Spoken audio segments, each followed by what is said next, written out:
नमस्कार दोस्तों आज की इस वीडियो पर हम बात करने वाले हैं कि राजस्थान कर्मचारी चयन बोर्ड जयपुर द्वारा जो पटवार सीधी भर्ती 2025 है, इसके संबंध में विज्ञापन जारी कर दिया गया है।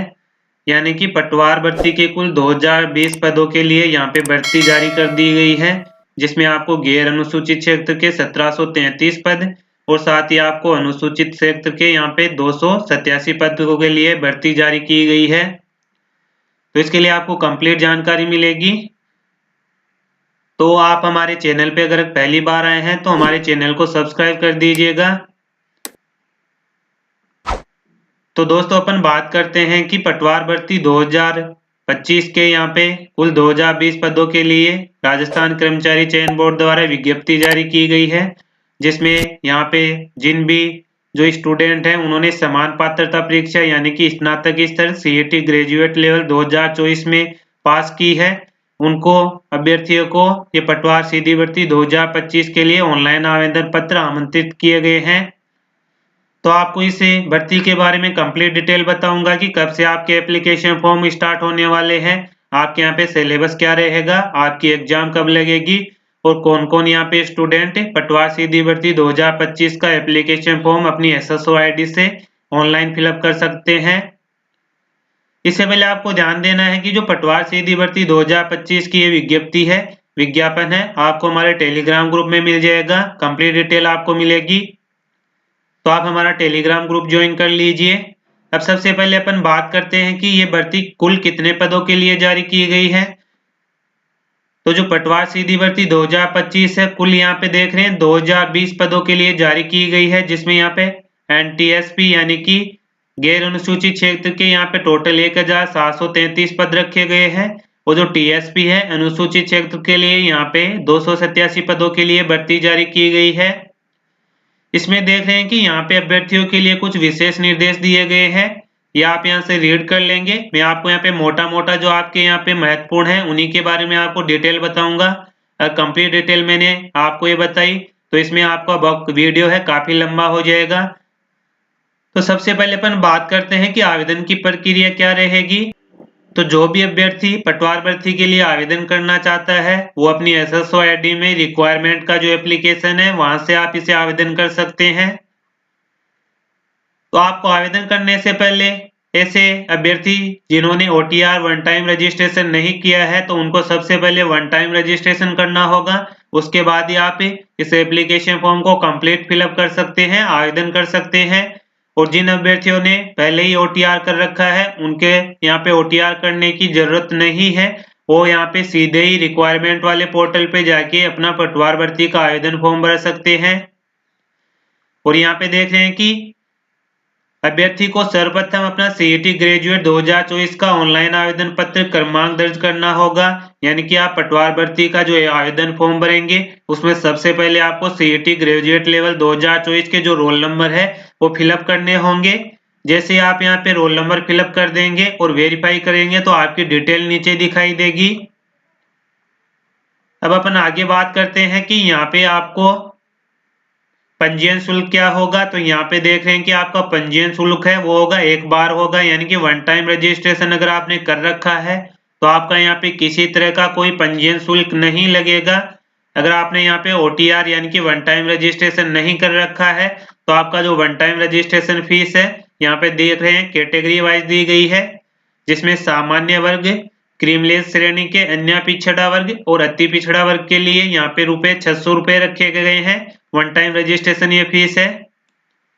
इसके साथ ही जो राजस्थान के नॉन क्रीमलेस श्रेणी के अन्य पिछड़ा वर्ग, अति पिछड़ा वर्ग या EWS, आर्थिक रूप से कमजोर वर्ग, अनुसूचित जाति, अनुसूचित जनजाति के आवेदक हेतु यहाँ पे वन टाइम रजिस्ट्रेशन फीस ₹400 रखी गई है। इसके साथ ही समस्त दिव्यांगजन अभ्यर्थी उनके लिए ₹400 फीस रखी गई है। अब अपन बात करते हैं कि यहाँ पे पदों की यानी कि कैटेगरी वाइज पद कौन कौन से है। तो आप यहाँ पे देख सकते हैं कि यहाँ पे आपको कैटेगरी वाइज पद मिलेंगे, जिसमें आपको यहाँ पे जो है जिले हैं, जिले के अनुसार यहाँ पे आपको पद मिलेंगे, कौन कौन से जिले में कितनी यहाँ पे पोस्ट है और जनरल कैटेगरी की कितनी पोस्ट है, EWS कैटेगरी की कितनी पोस्ट है, SC ST की कितनी पोस्ट है, OBC की कितनी पोस्ट है, वो कंप्लीट डिटेल आपको यहाँ पे मिलेगी। आप यहाँ से चेक कर लेंगे। इसके बाद जो टीएसपी क्षेत्र है उनकी भी यहाँ पे जिले वाइज और कैटेगरी वाइज अलग अलग पोस्ट दी गई है।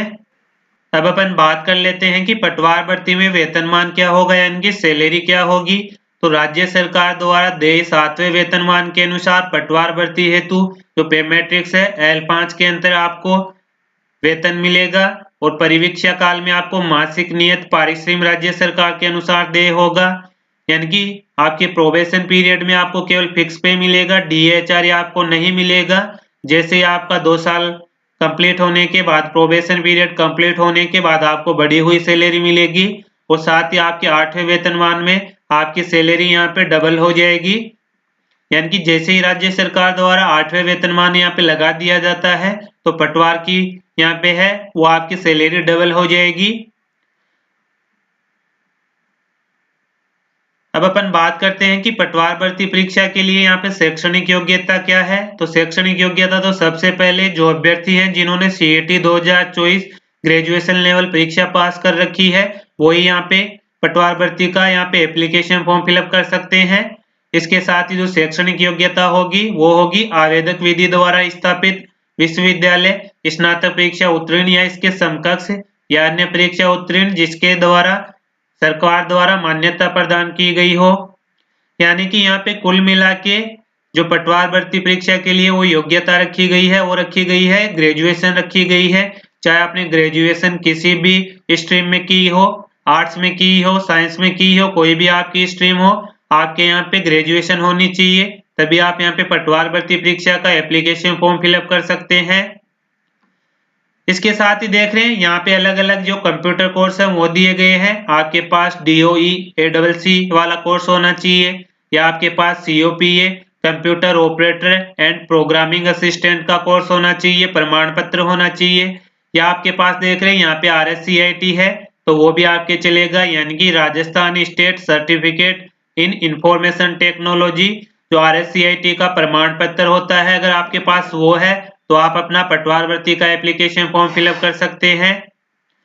इसके साथ ही देवनागरी लिपि में लिखी हिंदी में कार्य करने का ज्ञान होना चाहिए और राजस्थान की संस्कृति का ज्ञान होना चाहिए, तो आप यहाँ पे पटवार भर्ती का एप्लीकेशन फॉर्म फिलअप कर पाएंगे। अब अपन आगे बात करते हैं। यहाँ पे देख रहे हैं कि इसके लिए आपकी आयु सीमा क्या होगी। तो आवेदक की जो दिनांक 1/1/2026 को यहाँ पे 18 वर्ष की आयु प्राप्त कर लेनी चाहिए और साथ ही 40 वर्ष की आयु से अधिक नहीं होना चाहिए। और यहाँ पे देख रहे हैं आपको स्पष्टीकरण भी मिलेगा कि 3 वर्ष की यहाँ पे छूट भी दी गई है। ये 3 वर्ष की छूट क्यों दी गई है, क्योंकि पटवार भर्ती परीक्षा का आयोजन विगत 3 वर्ष में नहीं होने के कारण समस्त आवेदकों को अधिकतम आयु सीमा में 3 वर्ष की छूट और दी जाएगी।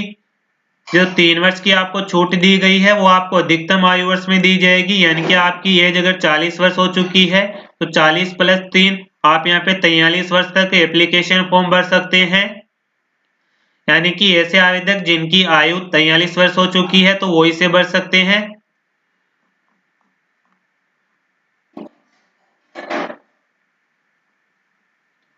अब अपन बात करते हैं कि इसके ऑनलाइन आवेदन भरने की अवधि क्या है। तो जो पटवार भर्ती परीक्षा के ऑनलाइन आवेदन भरने की यहाँ पे डेट रखी गई है वो रखी गई है 22 फरवरी 2025 से आपके ऑनलाइन आवेदन फॉर्म चालू होंगे और इसकी लास्ट डेट होगी 23 मार्च 2025 को रात्रि 12 बजे तक आप यहाँ पे अपनी फीस जमा करा सकते हैं। और साथ ही ऑनलाइन आवेदन पत्र की भी सेम डेट रखी गई है। आप यहाँ पे 22 फरवरी 2025 से आपके ऑनलाइन आवेदन फॉर्म चालू हो जाएंगे और इसकी लास्ट डेट होगी 23 मार्च 2025 को रात्रि 12 बजे तक आप यहाँ पे ऑनलाइन एप्लीकेशन फॉर्म भर सकते हैं। और यहाँ पे परीक्षा के आयोजन के संबंध में आप देख रहे हैं कि बोर्ड द्वारा पटवारी के उक्त पदों पर भर्ती परीक्षा दिनांक 11 मई 2025 को आपकी ये परीक्षा होगी, जो कि ऑफलाइन OMR आधारित परीक्षा आयोजित करवाई जानी प्रस्तावित है। और साथ ही आपको परीक्षा की दिनांक एवं स्थान के बारे में अलग से आपको अपडेट कर दिया जाएगा। तो कंप्लीट डिटेल मैंने आपको बता दी है। इस भर्ती में आपके पद कितने होंगे, वेतनमान आपको कितना मिलेगा, साथ ही आपके ऑनलाइन एप्लीकेशन फॉर्म भरने की अवधि क्या है वो डिटेल भी मैंने आपको बता दी है। फिर भी आपको आपकी इस भर्ती से संबंधित किसी भी तरह की कोई समस्या हो कंफ्यूजन हो तो आप कमेंट बॉक्स में कमेंट जरूर करें। तो दोस्तों आज की इस वीडियो में यही अपडेट था। फिर मिलते हैं नई वीडियो के साथ। तब तक के लिए जय हिंद जय भारत।